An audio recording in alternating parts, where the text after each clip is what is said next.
student visa or not, yeah, feel free to ask me any questions. I've lived here my entire life, so I'm going to be one of the best people you can ask about that type of thing. So yeah, feel free to Wow. ask any questions. That's so great, Sir All right. Dallas, knowing that you've lived all your life in Australia. Mhm. Yeah, yeah. Okay, so our I've first question, Sir Dallas, is can you give us at least what are the current situation there in Australia, so that our viewers will understand if are they going to continue their visa application of student going to Australia? Yeah, for sure, for sure. So actually, right now the situation is it depends on state by state. So some states, actually, just All one right. state is hit quite hard by the coronavirus, but the rest, so Brisbane, in Brisbane where I'm based, in Sydney and Adelaide, everything seems to be easing up. Everything seems to be going a bit better now. So actually, the Australian government announced, I believe it was last week, maybe the week before, that they are starting to grant visas again now.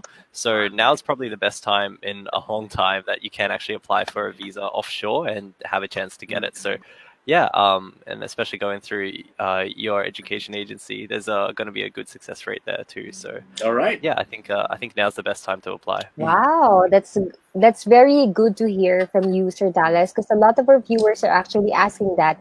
Why is this the best time to migrate? Or why is this the best time to start their study program, for example, in Queensford? So it's good to hear that from you. Thank you, Sir Dallas. Yeah, of course, no worries.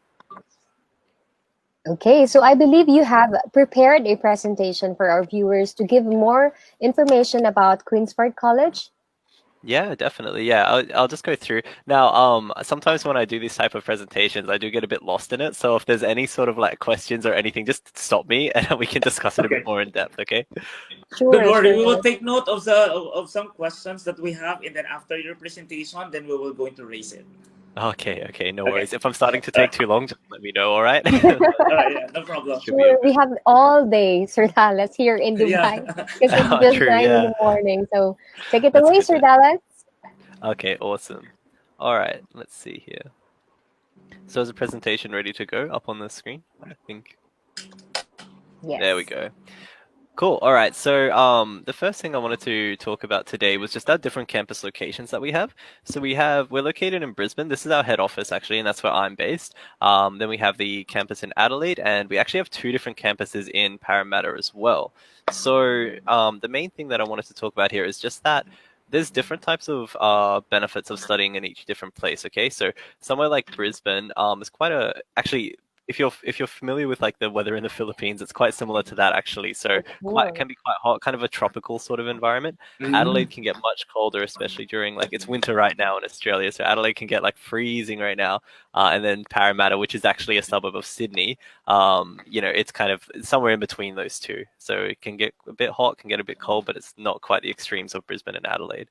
The other thing that I want that of importance here is just that Brisbane is a kind of okay. So Adelaide is a smaller city. It has about 1 million people living in it. Sydney is obviously a massive place, about 6 million people living in Sydney, and then Brisbane is somewhere in between those two, so about 3 million living in Brisbane. Mm. So that's also something to consider when you're choosing like which campus you want to study at. It depends on what type of city you would like to live in and the size of it, and obviously related to size is job opportunities and this type of thing as well. So it's a lot to consider, but that's why you guys are here, right? To help kind of counsel the students in the best way for them. Yeah. So just a little bit about us. So we've actually been around since 2008. So once this slide updates on this end, there we are. Yeah, we've actually been around since 2008. So we've been operating for, that's more than 12 years now, actually. Yeah, So more than a decade. yeah, it's been going quite well, actually. So it's we're quite happy with the progress we've been making so far, and we continue to grow as an education institute. So when I joined Queensford back about 4 or 5 years ago now, we only had a couple hundred students, but now we have just over 2,000 students studying with us across our four different campuses. So yeah, we've been growing quite a bit, and we're planning on growing even more. So we actually are currently expanding our Adelaide campus to take on a few more students each year and this type of thing. So, I often get asked to summarize, like, what are the benefits of studying at Queensford as opposed to any other institute, or why study in Australia at Queensford as opposed to studying overseas somewhere else? Now, these are kind of the main reasons that that I actually went around and interviewed some of our students and asked them their opinion on these type of things, and this is what we've come up with. So, flexible learning, monthly intake dates. That basically just means that we have because we have students coming into Australia every month, or pre-COVID, every month we had students coming into Australia to study with us. That means you can kind of get started whenever you want, anytime throughout the year, depending, of course, on the course that you want to study and when the start date is for those. We have industry experience trainers and job oriented learning, which basically is just a fancy way of saying that we train all of our trainers are already working, they're professionals in their industry, and then we ask them to come and teach for us. Right, so we're giving our students the best possible education experience in terms of getting that industry insight and that knowledge. Some other points that I like to talk about here is our location. So we're actually located in the middle of the city for each of our different locations. So we're right in the middle of the city in Brisbane, same thing in Adelaide, and same in Parramatta as well. And then multicultural environment is obviously a big one, and a lot of your students I know are coming from Dubai, and it's obviously a very multicultural place in itself as well. So something like studying at Queensford, where it's a very multicultural environment, and even Australia being a very multicultural environment, they should hopefully feel kind of at home and kind of a bit already used to that sort of environment. And it's a good thing to be exposed to as well. It gives you a lot of different knowledge and creates a lot of potential business partners, I would say, as well.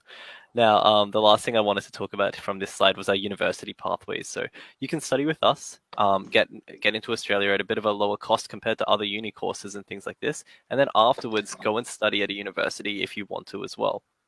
So a lot of people kind of consider university and vocational education to be completely different things, which they are in their own right. But vocational education can definitely lead towards studying at a university. And that's something that not a lot of students consider. So even if you think that your course won't necessarily have a great pathway in terms of like your next visa application, you can go on another student visa and continue studying and continue building your portfolio before applying for any other future visa types too. So one other thing that I wanted to mention too was just our student support. So we do help our students with career counselling. We do have these study assistance and English language assistance facilities available for them as well. So we try to have a very welcoming sort of environment here at Queensford in terms of like facilities that we have and this type of thing, especially when it comes to finding a place to live and finding a job. So this Australian qualifications framework was what I was talking about just before. So we offer courses in the Certificate 4, Diploma and Advanced Diploma levels. And you'll notice that right after Advanced Diploma Level 6, there's a Bachelor degree. So that means that a Diploma or an Advanced Diploma can directly lead into a Bachelor degree. You can get credit transfers at different universities. Some of our partner ones you can. But either way, you get admission into that uni just based on the Diploma or Advanced Diploma. So I'll move on now just to talk a bit about our individual courses. So we have the Diploma of Leadership and Management and Advanced Diploma of Leadership and Management available across all of our campuses. So these ones are 52 weeks in duration each. So that means 2 years of studying in Australia if you do this course package. Yeah. So the main thing that I wanted to kind of bring home for this is that anyone is actually able to study these programs. So basically every single industry, no matter what your previous education experience or previous work experience was, your industry definitely needs leaders and definitely needs managers, right? Every industry does. So this is a very broad course in terms of like what type of applicants can apply and what types of people do get the visas for it. Generally, we see like people working in corporate environments take on these courses more than other types of people. You know, people maybe working at a bank or like a call center, or perhaps just that type of environment. You know, the suit and tie type of environment. We usually see those type of people studying these courses. So we do offer a social media marketing, but we actually won't have this one available for about a year just because the class is at full capacity already. But this is something, if you are interested in this, reach out to me. We can talk about some other opportunities for you as well. Now, one of our most popular courses is our Certificate 4 in Commercial Cookery, packaged with our Diploma of Hospitality Management. Now, these courses are available in all of our campuses, and they're also basically the way that we structured them gives our students an opportunity to kind of maybe apply for future visa types or get some industry experience, some work experience through these programs themselves. So now, what I mean by that is we do have those industry experience trainers, like I mentioned before. So the chefs that are teaching you in this program are chefs, like they work within that industry. Some of them have been working in that industry for decades, you know, so they're really going to be able to teach our students the best way, they're going to give them a competitive edge in terms of like when they're applying for these jobs in the future. We also have 360 hours of CRICOS registered vocational placement, which means that when you apply for some visa types after studying with us, there is a requirement of, you need to have worked in this industry for a certain amount of hours, and that 360 hours is actually more than enough to cover that requirement to apply for a future visa type. And then, of course, when you go on your work experience or your vocational placement, as we call it, we have a lot of different partners that we work closely with. And we usually try to send our students to 4 or 5 star hotels and restaurants to give them the best experience possible. And then they can put that on their resume as well. Like, yeah, I worked at Versace for like 3 months as part of Cool. my course. Yeah, this type of thing. Yeah. So that really does help with students get kind of like that competitive edge. Yeah. So this is some photos of our training kitchen here in Brisbane. We actually this is built into our campus. So level 1, the floor right below where I'm sitting right now, is actually has this kitchen built in. So we also have the same thing in Parramatta, currently being built onto the ground floor of our campus. And in Adelaide, we just opened our brand new kitchen about a month ago now. So across all of our campuses, we have these facilities built in, ready for our students to utilize. So the next course I wanted to mention was our Certificate for and Aging Support. This one's a 52-week program, again, available in all of our campuses. And this type of program is perfect for people that maybe they were like nurses back in the Philippines and they're wanting to kind of broaden their experience and reach out and get into a new industry in a new country. And that's what these programs are generally for. So we often package this Cert for and Aging Support with a Diploma of Leadership and Management to give our students kind of an opportunity to get working in that aged care environment. And then after completing 1 year of it, they will be starting their leadership program. But not only that, they're able to start working that industry just after 1 year. And then using that leadership program, they can try and go up the ranks, so to speak, inside that aged care home. Because this is actually quite a decent paying job in Australia. Aged care workers are get treated quite well. They're quite renowned. And obviously during this time, like coronavirus, pandemic time, healthcare workers and aged care workers are needed more than ever. Yeah. So this is a very popular field right now. It's one of our most popular courses currently for that reason. Mm. The Cert for and Aging Support also leads nicely into the Diploma of Nursing. Our next intake for nursing won't be until March 2021, but this is a program that when we first introduced it 2 years ago, it was by far our most popular program. We constantly actually have to be quite specific about the types of students we can accept for that reason. So this one is a difficult course to get into. It's actually we require, even though right now you don't need show money, you don't need IELTS to apply if you're a Filipino. We do require it for the Diploma of Nursing because it's actually the industry standard that we have to abide by in order for our course to stay registered with the Australian government. So that is an IELTS 7.0 in each band, which it can be quite difficult to reach. So we often see students packaging like an English course with an external provider and then moving on to the Diploma of Nursing after completing and after getting that IELTS score. So some benefits for this one is just that you don't need to. So a lot of people are under the impression that you need to study a bachelor's to start working in a hospital and to be a nurse, which is not the case actually. So you can immediately start working after completing a Diploma of Nursing as an enrolled nurse inside a hospital and start earning that higher rate than you normally would have. Yeah. So we are also registered with NMAC and you can also register your credibility as a nurse with APRA after completion of the program. Similar to cookery, we have 400 hours of vocational placement, and our nursing trainers are nurses. They have been working in the industry for a long time, just like our cookery trainers. Now, the last course I wanted to talk about today is another one with some interesting pathway options as well. So our Diploma of Early Childhood Education and Care is a 98-week program, so just under 2 years, available in Brisbane, Adelaide, and our Parramatta campuses too. Now, the main thing that students that are interested in this, usually they're coming from the background of like they're a teacher or they're interested in becoming a teacher in the future, and they're taking on this program.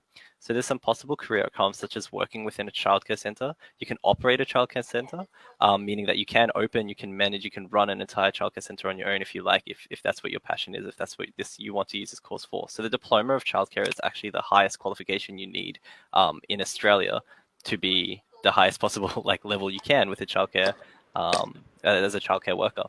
And like I mentioned before, we do have some pathways towards teaching and education through this diploma as well. So on the screen right now, I've got a bit of an example.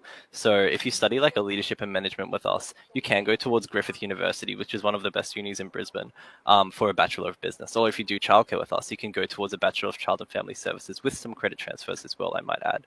And you can find out more information by following the link in the bottom right-hand corner of that screen, and it's on Griffith's website. You can actually view how much credit transfer you would get from our programs. All right, so this is just some general entry requirements that we follow. Satisfactory completion of at least a year 12 level. So year 12 or like a bachelor level in the Philippines, I suppose you would say. Now, we usually do favor recent high school graduates as opposed to someone that has maybe not been studying for quite a while.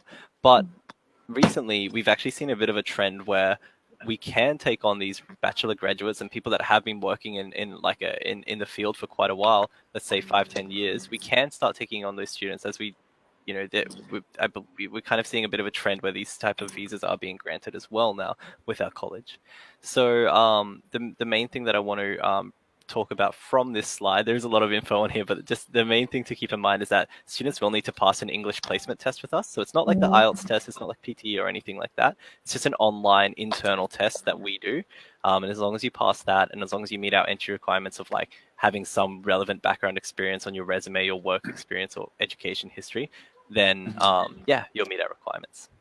We'll then often do a Skype interview with the students just to make sure that everything's going to go smoothly. And then we'll send through the offer letter. Once the student signs in and pays a deposit, we'll send through the COE, and then you can use that to apply for the student visa. So in terms of payment plans, right now we are doing a bit of a discount in terms of what we would normally ask for. So we are only asking for 25% of the initial tuition fee deposit for the first course, 10% for the second course, and then for the first course, enrollment fee and material fee. So this is actually the lowest that we've ever offered before, and that's just kind of to try and help our students out with this COVID situation, obviously. So now in terms of like how can I say this, in terms of when has been the best time to apply in the past, now has definitely been the best time of 2020. But not only that, it's going to be continue being like this only for a couple more months at the most. So now is definitely you want to strike while the iron's hot, as the saying goes. So Yeah. using this cheaper deposit, using the fact that the Australian government is going to be granting visas soon, and then considering the fact that IELTS and no show money might only be around for another like 2 to 3 months, just depending on whether the Australian government changes requirements again. Yeah, these next 2 months are going to be really crucial for Filipinos wanting to come to Australia.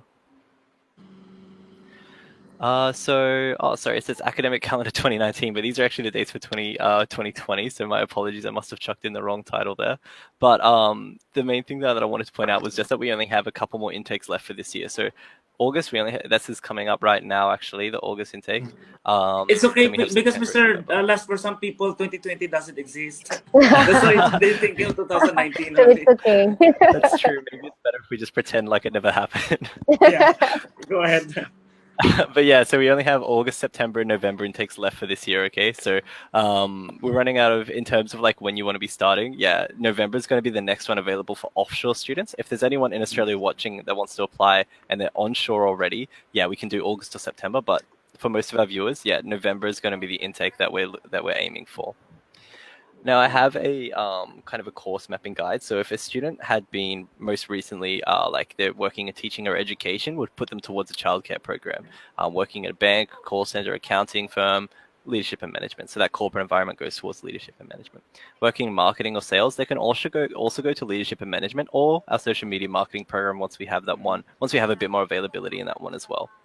Any hotel management or any hospitality experience. So maybe they've been working as a chef or in a restaurant, or maybe just like at Jollibee's, which I miss so much. It's been so long since I've had Jollibee's. But if they've been working there, they're going to be great to work in cookery or hospitality course with us. And then, yeah, anyone working in health, be it like a nurse or a physical therapist, for an aging support plus leadership and management is going to be the way that they go. So this is just a general guide. Obviously, we have exceptions to this, but this is generally what we would recommend students do in terms of like having that visa pathway very clear to the visa officer. Yeah. The last thing I wanted to talk about today was just a statement of purpose, which I don't want to spend too much time on because I know that's like a whole big part of the visa application process, and I know that the visa center team would definitely be very fluent with this already. But this is just a general guide in what we look for when we review a statement of purpose for students. So we just want to see them introduce themselves, talk about their education history and employment history, talk about why they chose Australia as opposed to like Canada, the United States, UK. There is a lot of other study options. So why do you want to come to Australia? And it can be as simple as like Australia has nice beaches and I like the beach. Like it doesn't have to be like anything too crazy or too full on, but definitely talk about it a little bit. discuss career opportunities that might arise after completing the course or during your time in Australia, and then explain how the course will benefit their existing career if they have one. So that's for our mature age entrants. If they have any, like a husband or wife or any children, they should definitely mention them and talk about whether they're going to be applying to Australia at the same time, or if it's going to be like who's going to take care of the kids, for example. Do they have a mother or father they can rely on? This type of thing. Definitely talk about it and show that you do have a plan in place. Yeah. And then, of course, stating compelling reasons to return back to your home country. So we see cases like people take on the childcare course because they don't have any childcare centers in their home in their town that they're from. So it's like they come and learn this, and then they take it back to the Philippines and they open up a childcare center. We've had a few students do something like this. So yeah, it's definitely something you need to talk about in the statement of purpose. Now let's see here. I just will show this video. Oh, it's a bit loud. I don't know if you guys can hear it or not, but let me mute it because the sound is definitely not necessary. But this was filmed maybe a couple of years ago, so you'll actually notice myself on reception, like 3 years ago, I think this was filmed. So, but this is kind of showing off what our facilities look like. So, all of our classes look basically the same. They hold about 20 students. They have the whiteboard up the front. They have the projector screens. That was our commercial cookery kitchen, which has had a couple upgrades since this video was filmed. Actually, this was the Brisbane one. Now like I said, we actually have them in Parramatta and Adelaide as well.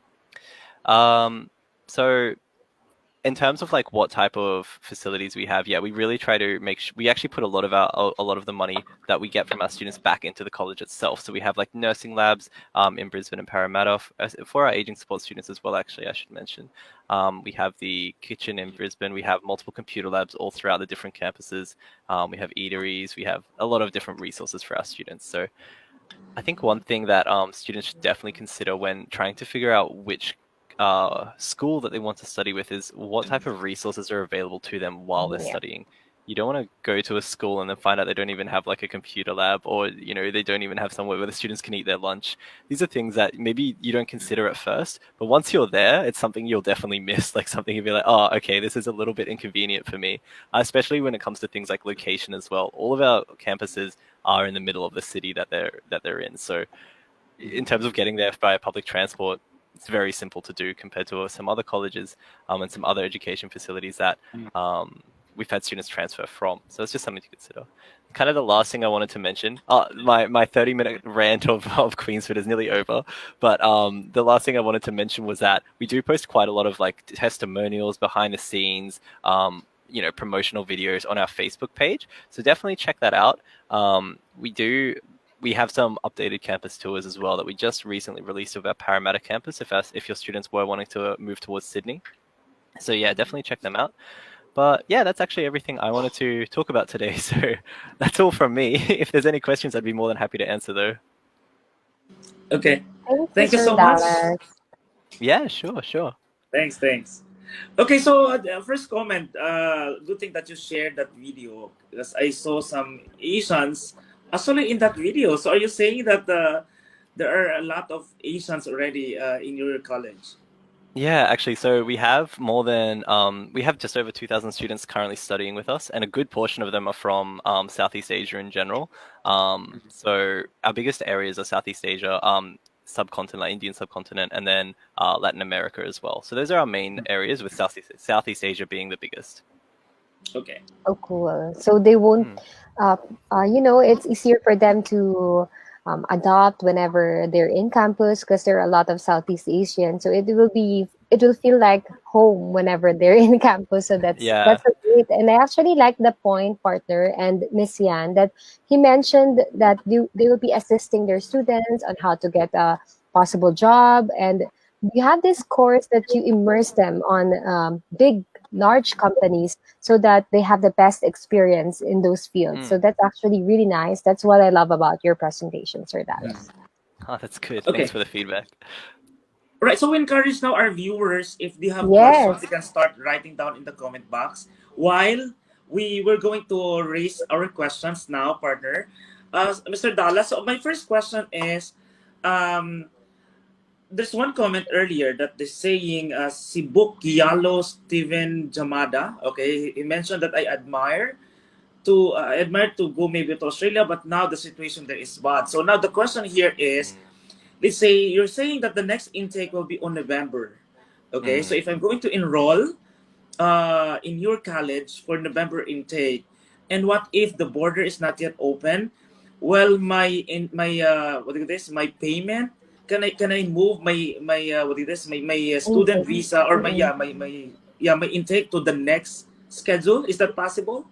Yeah, yeah, definitely. So actually, if the student was wanting to do leadership and management with us, we actually can start that student online, but that is the only course that we can start people with online because the rest of our programs are very practical Hands based. on, You know, yeah. very hands on exactly. So when if you're studying, let's say like cookery, yeah, if you apply for November and then the border's not open or the situation gets worse in Australia or anything like this, we will just defer the intake till a later one when the situation is a bit easier to come to Australia in.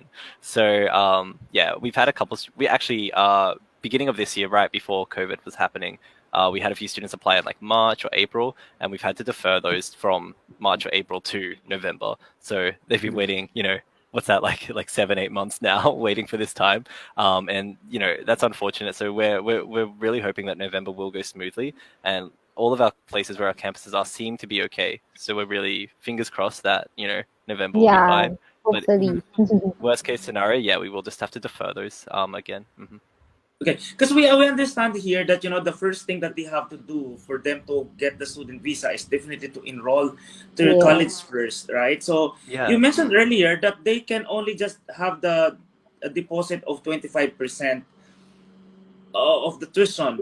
So Yeah. are you saying that if let's say the November intake will not be available because border are still closed, if in case, so if Mm. you were going to move this to the next intake, so there will be no like penalty or additional payment that they have to pay? It's not their fault, so no, they won't have to pay anything. If Okay, got at the end of the day, it's like we're just following what the government is telling us to do, right? Like if we can't you. accept the students, and that's not just our government, but like let's say like the Filipino government as well. If they're not letting their people leave to Australia, then of course there's nothing we can do. So we'll Yeah. just defer that, like free of All charge, right, nothing extra. that's good to hear. Yes, Yan that's or very your partner? considerate. Yeah, that's very considerate of Queensford. And I have a question about the diploma of nursing because it's really nice when you said that some people think that they need to be a bachelor's graduate to practice nursing in Australia. So what's the common practice here in the diploma of nursing? Do you usually take in nursing graduates from the Philippines, and after this, they can be nurses there in Australia? Is that what you meant by they don't need a bachelor's degree in Australia, Mm. graduate of nursing in Australia? Yeah, sure. So if I would say if someone's already a registered nurse Mm-hmm. in the Philippines, I wouldn't Yeah. recommend them to do the diploma of nursing at Queensford. Now, the reason being there is specific pathways to get those nurses into Australia as a registered nurse already, which is one step above an enrolled nurse, which is an enrolled nurse is what you'll be after studying the diploma, versus a bachelor is a registered nurse, right? So I personally wouldn't recommend that. They can do it if they like. I'm not going to say no to them, but I would probably suggest them a different pathway. But what I mean by that is in Australia, there's kind of the perception that the only way to become a nurse in Australia is to take on Mhm. a Bachelor of Nursing. But that's not the Yeah. case. You can do the Diploma of Nursing and become an enrolled nurse. And then later on, maybe take your diploma with us. And if you do want to become a registered nurse, take that one next level up. Just take our diploma, get some credit transfer at a different uni, study for like 1 or 2 years only, and then become a registered nurse later on after you've saved up a bit of money working as an enrolled nurse, as a diploma level nurse. Oh, Okay, that's so that's good to cool. hear. Yeah. Especially our viewers, especially Filipinos here in United Arab Emirates. We have actually Mm. a very big number of nurses Yeah. located in Abu Dhabi. So if they are watching and they really wanted to move to Australia and continue their profession as Yeah, a that's a nurse, great then this opportunity. is a good opportunity. Yeah, Okay. for those for the oh, sorry, can I just add as well? For those people that are already a registered nurse, I'd probably recommend them to do like an aging support course instead. They can get into that aged care industry, and nurses that are working in aged care are very highly valued. Actually, Mm. they have some extra skill set that isn't necessarily taught in an aged care program, but is still very useful to know in that industry. Yeah. So yeah, aged care is definitely a good way for those type of nurses to come to Australia. A good suggestion. Yeah, that's a good suggestion. So I believe all of our viewers, or especially those who are nurses, they're having these ideas. So they, Mm. they can probably inquire more if you, or if you guys would like to know if you're qualified for this specific course in Queensford, you can definitely message us and ask us. Feel free to comment your questions, and we'll be happy to answer them. And this is actually a good time because Sir Dallas is here. So if you have questions about, for example, Sir Dallas, of course, one of their questions is, when I arrive in Australia, will there be any assistance from Queensford in terms of accommodation? So, will you be supporting our viewers, for example, if they arrive as a student in Queensford?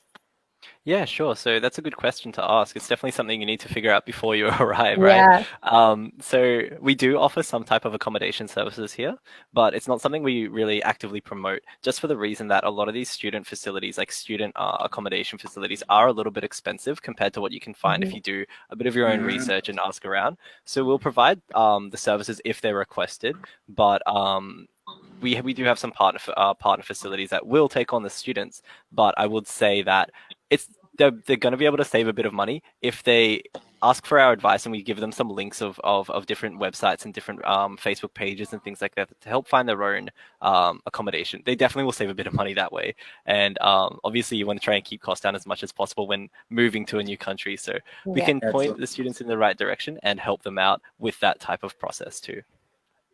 At least they don't have to worry that if they're going to travel there and continue their study. At least the They Queensford will know, yeah. definitely support them on Yeah, couple of absolutely. days.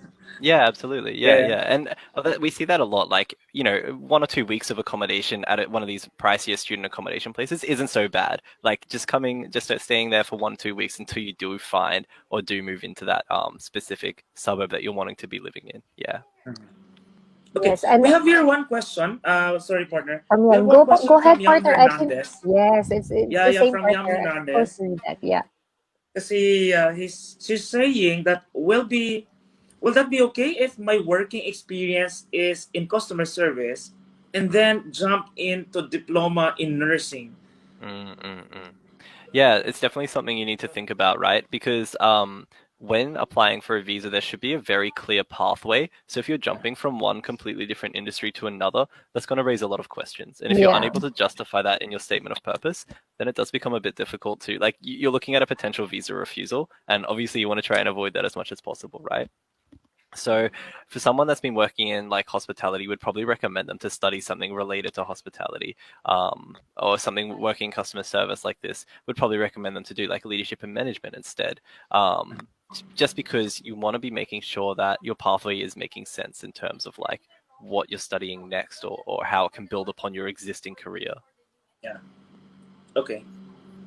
Partner, we have here another question. I think a lot of our viewers got interested into the diploma of nursing because we have another Okay, question sure. here I related told you to we it. have so many Yeah. nursing here. Here's a question from Irish. How much is the tuition for nursing diploma? Oh, so it's good that you've mentioned that it's 25. I think they need to pay just a 25% down payment, if I'm not Mm, mistaken, for Dallas. yeah, that's right. For That's right. Filipino. Yeah. Yes, yes, for Filipinos, yes. So the I'll have to double check, but the tuition fee right now, I believe, for nursing is 29,900. So it's actually our most expensive course that we offer, and that's over 2 years. So we'll have the students pay a deposit up front, and then the rest of that will be paid off on like a monthly payment plan. Now, I will mention as well, we haven't actually released the prices for 2021 yet, and we are looking at bringing the nursing fee down a little bit. So that price I gave may Oh, actually change in the near future. So, we just need to. Right now, I can't really announce anything officially, but yeah, just keep an eye on that. Keep an eye on our Facebook page and everything for some updates. Yeah. yeah, especially that Sir Dallas mentioned that they're planning to lower the prices. So I think you should update us, or maybe you can join us in another live stream and Mm, finally announce this yeah, discounted prices. that's a great idea. Yeah, we'll have to do once we release the 2021 prices. Yeah, we should definitely do another session and update your viewers. Yeah. Yes. Okay, how about you, Miss Yan? Do you have anything to ask, like a clarification or, with regards to our presentation of student visa going to Australia?